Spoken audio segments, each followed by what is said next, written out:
gaano ka naka-comfortable so far playing with the team after the group stage?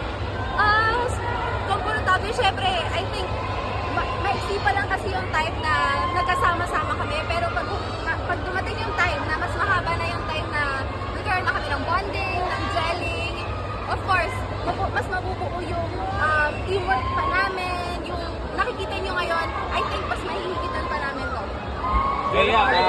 So sir Miss, Kazakhstan ay initial thoughts lang. Balik lang ulit kami sa training. Kung ano lang ibigay sa amin ni Coach Jorge, ng mga coaches namin, kung ano lang yung sabihin nila, magsistick lang kami sa system na ibibigay nila at itatry namin i-apply kung ano man yung mga napag-usapan namin.